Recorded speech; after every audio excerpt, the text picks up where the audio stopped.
You want to cut through the noise and get to the core of what matters.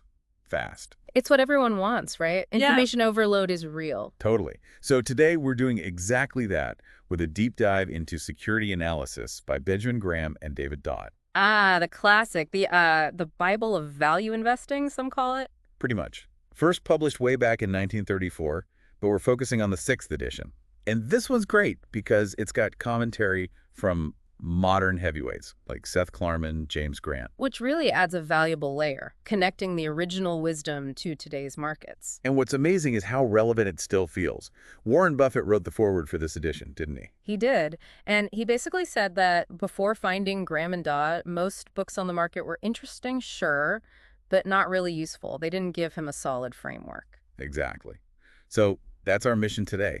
Distill the absolute essential wisdom from this, well, it's a huge book. It is dense, yeah. We want to pull out the principles that are still vital without getting you bogged down in hundreds of pages. Think of it as your shortcut to the foundations of value investing. And linking that back to getting informed quickly, what we're doing is extracting a really robust framework for making investment choices, one based on, solid analysis, not just gut feelings or market hype. So what are we hitting? We'll cover the big stuff, that crucial difference between investing and speculating. Okay. Why security analysis is so indispensable. Then we'll look at fixed value stuff like bonds. Right. And how to dissect income statements and balance sheets, what really matters there. And finally, the core ideas for investing in common stocks. Sounds good. Let's jump right in with that baseline distinction. Investment versus speculation. Seems fundamental. Oh, it absolutely is. It's like rule number 1. For Graham and Dodd, investment requires 3 things.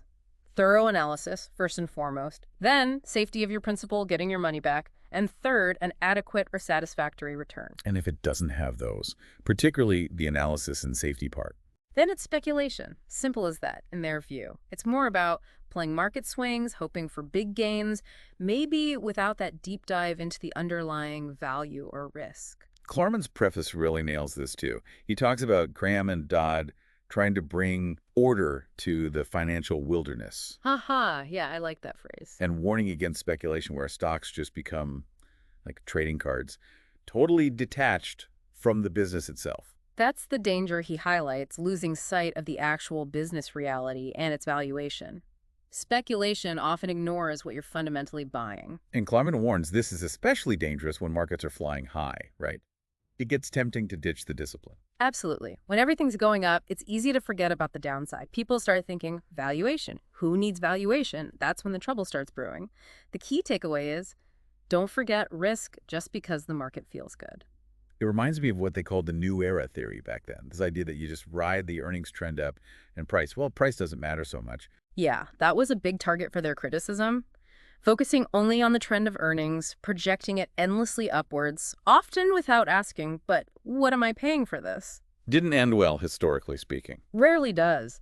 That over-reliance on projections, ignoring the price-value relationship, it's a classic recipe for bubbles. Price always matters. That's a core insight.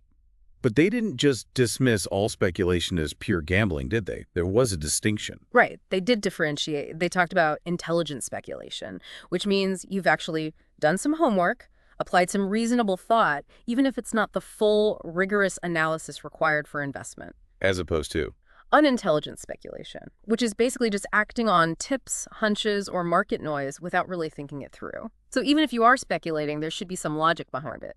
That's an insight, too. Speculation itself isn't monolithic. So they actually set out specific requirements for something to count as an investment, like a checklist. Pretty much, yeah. Absolute requirements for purchases on an investment basis, they called it. Clear criteria. But importantly, they also acknowledge that some things are suitable for speculation as long as you understand the risks involved and don't kid yourself that you're making a safe investment. Okay, so you decide you want to be an investor. Yeah. How do you figure out if a stock or bond meets those criteria? That's where security analysis fits in, I assume. That's exactly it. Security analysis is the toolkit. It's the process you use to, analyze securities, evaluate the company, figure out what its stocks or bonds are actually worth their intrinsic value, and crucially, determine if you can buy it with a margin of safety. Margin of safety. We hear that phrase constantly in value investing circles. What's the real nugget there for someone listening? The core insight is simple, really. Buy something for meaningfully less than your best estimate of its true worth. It's like getting a discount.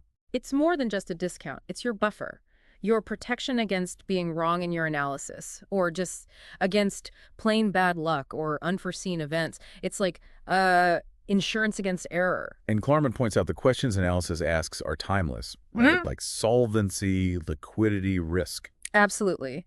Is the company going to be around? Can it pay its bills? Is its business predictable? What's its strategy? What are the risks? These questions are fundamental, whether you're looking at a railroad in 1934 or a tech company today. The core concerns don't really change.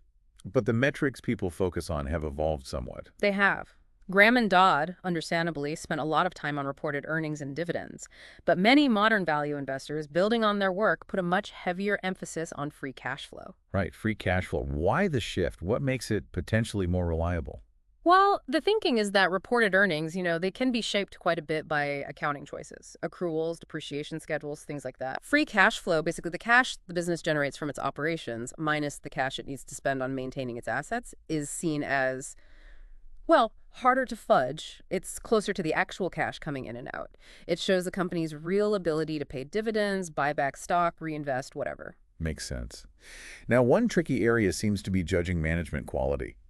Graham and Dodd weren't too bullish on our ability to quantify that, were they? No, they were pretty skeptical. Their quote is something like, "Objective tests of managerial ability are few and far from scientific." So, management is crucial, competence, integrity, all that, but pinning a number on it, tough. Very tough. It remains one of the more subjective parts of analysis, but you still have to assess it. It's essential, even if it's not perfectly measurable. Okay, let's pivot a bit. Fixed value investments, bonds, mainly. Yeah. The big takeaway here seems to be, don't just assume bond means safe. Absolutely critical insight. Graham and Dodd hammered this home. Just because it's packaged as a bond doesn't automatically make it a safe investment. You have to dig into the issuer's ability to actually pay you back. They even said, analyze it from the viewpoint of calamity. Sounds dramatic. It is dramatic, but it makes the point, doesn't it? You need to ask, can this company or government still pay its debts even if things get really, really bad, like deep recession bad? That's the true test of a bond's safety. So that margin of safety concept applies just as much to bonds as stocks. 100%. Even with seemingly safer investments, you need that cushion. They used the Atchison, Topeka, and Santa Fe Railway bonds as an example. Different bonds from the same company needed different levels of analysis to see if the safety margin was adequate. Interesting. And they sometimes preferred junior bonds, the ones paid back later over senior ones. Seems backward. It does seem counterintuitive at first, but the insight is about risk versus reward and overall protection. They argued a junior bond could be better if either the yield was substantially higher to compensate for the extra risk, or if the company's total debt was so well covered by assets or earnings that even the junior debt was quite secure. Got examples? Yeah, they mentioned Pacific Power and Light and American Gas and Electric, situations where that kind of analysis might apply. They also hinted that sometimes maybe even bonds from a shaky-looking company could be okay, like those railroad examples. Yes, but with huge caveats. They noted that underlying bonds of specific, essential railroad lines might hold value even if the parent company was struggling financially. But they stressed this was an exception, not a rule, and needed super careful, specific analysis. Don't try this at home, basically. And even a good margin of safety isn't foolproof, especially in a really severe downturn. That Gulf States steel example is sobering. It really is. Their earning power just evaporated despite looking okay before. It just highlights that past performance, even strong past performance, is no guarantee against future shocks. Risk is always there.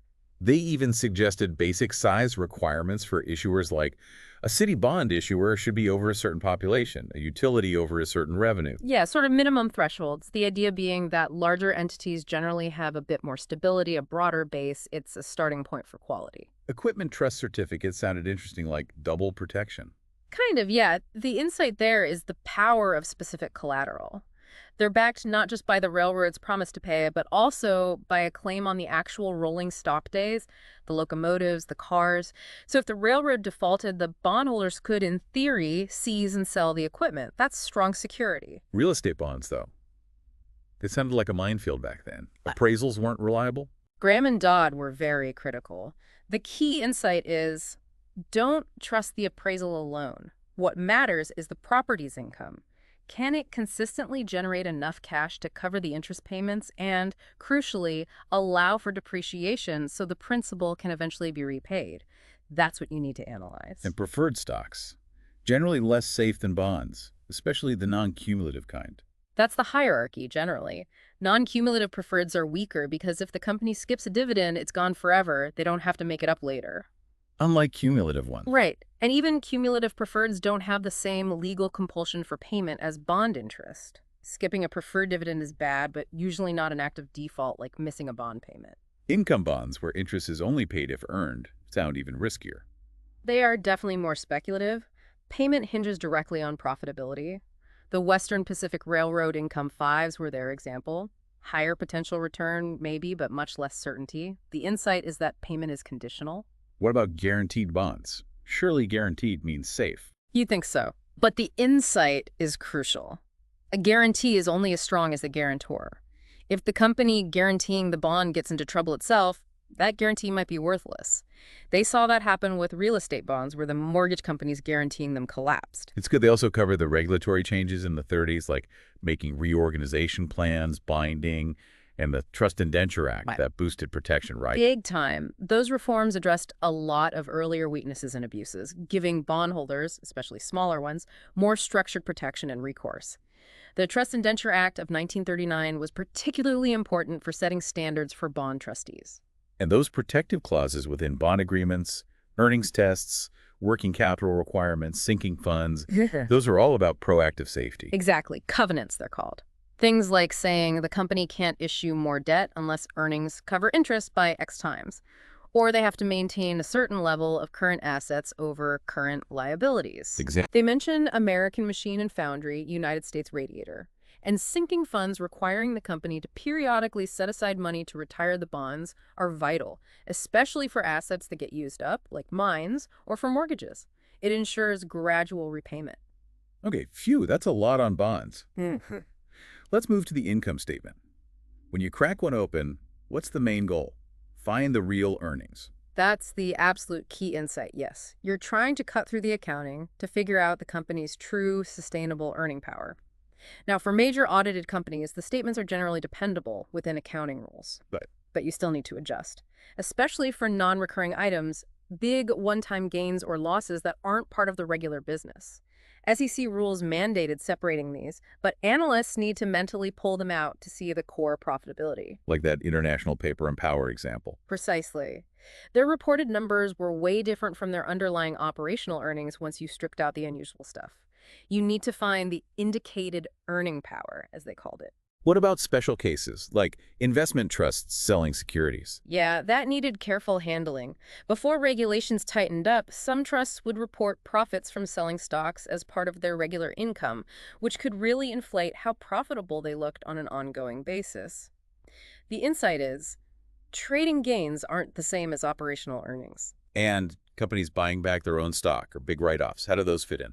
Generally treat them as separate. Profit from buying back debt or stock cheap is usually non-recurring for analyzing 1 year's operations. And extraordinary losses or write-downs, well, the challenge is deciding if they really are one-offs or signs of deeper issues. But you typically exclude them from normalized earnings estimates. It sounds like you also need to watch out for potentially misleading accounting, like with leases or subsidiaries. Oh, definitely. They highlighted cases like United Cigar Stores, lease accounting, and Lehigh Valley Railroad, how subsidiary results were shown.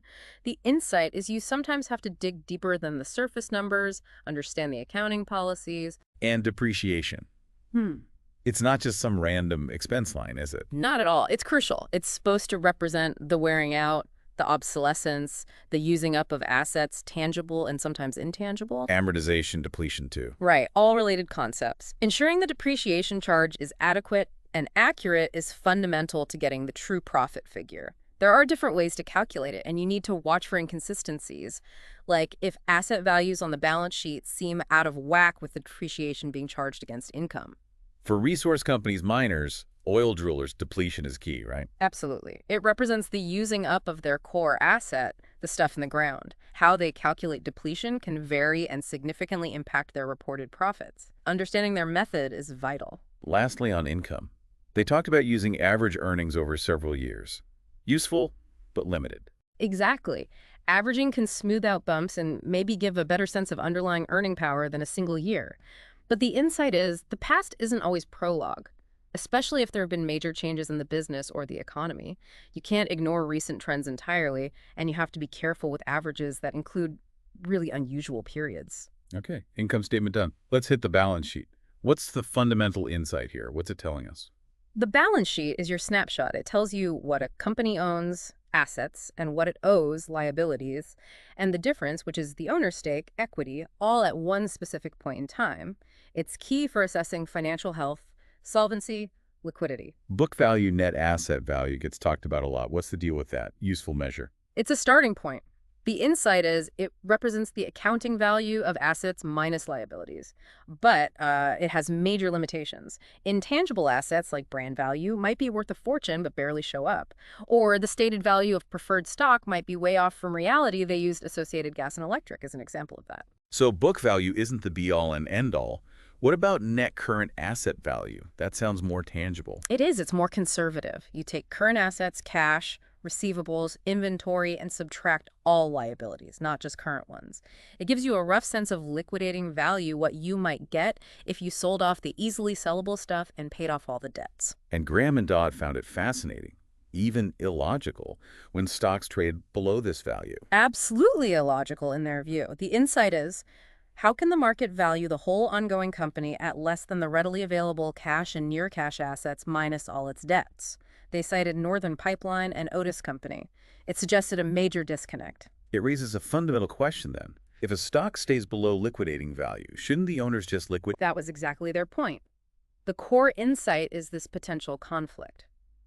Maybe it's better for shareholders to wind things up, but management wants to keep the company going, keep their jobs.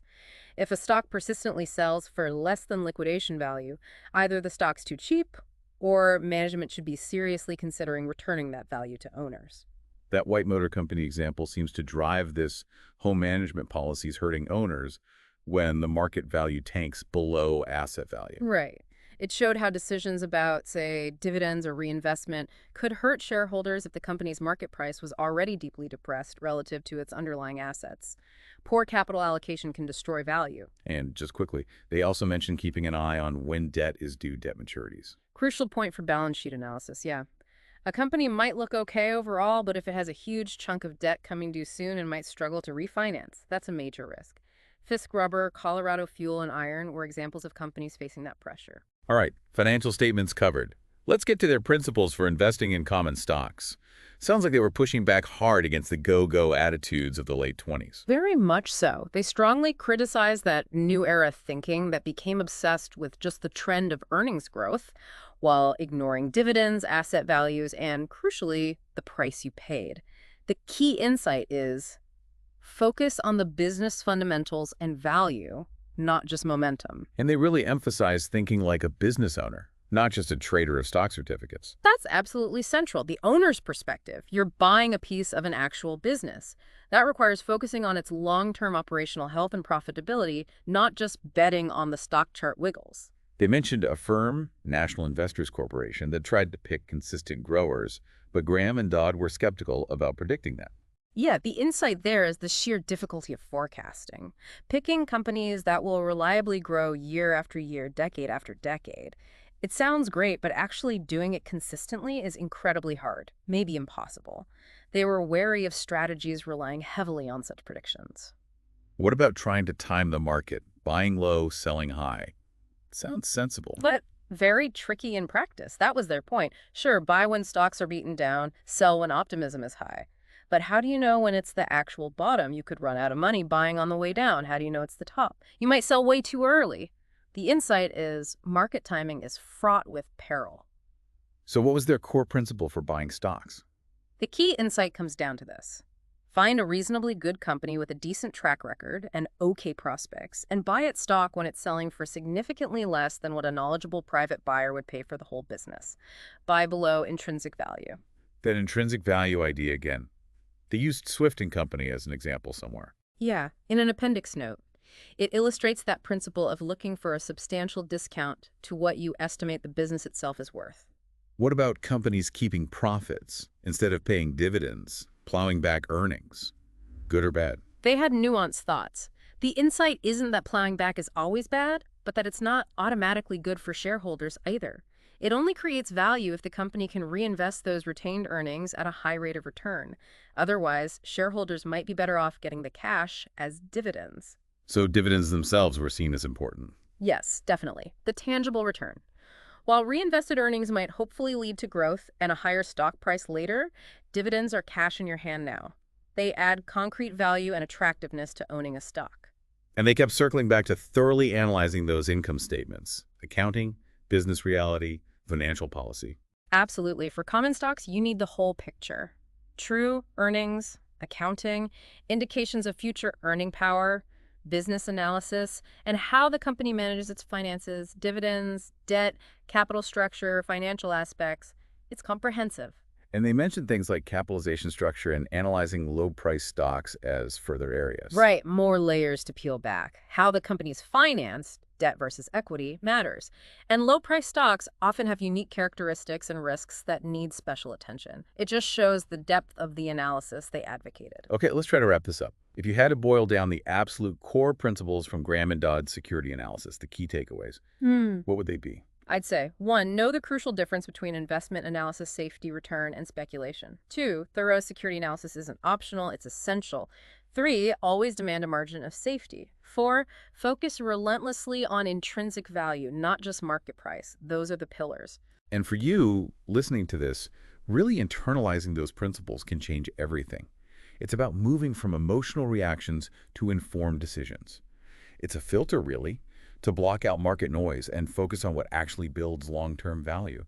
It helps you feel less overwhelmed, more in control. Which brings up a really interesting final thought for you to chew on. How do these principles, born from the Depression era and pre-computer markets, still hold up today? In our world of high-speed trading, complex derivatives, globalized economies, are we still paying enough attention to those core ideas of value and safety? Or have they gotten lost sometimes in the shuffle? That's a great question to ponder. Are today's strategies truly grounded in these time-tested tenets? Something to think about.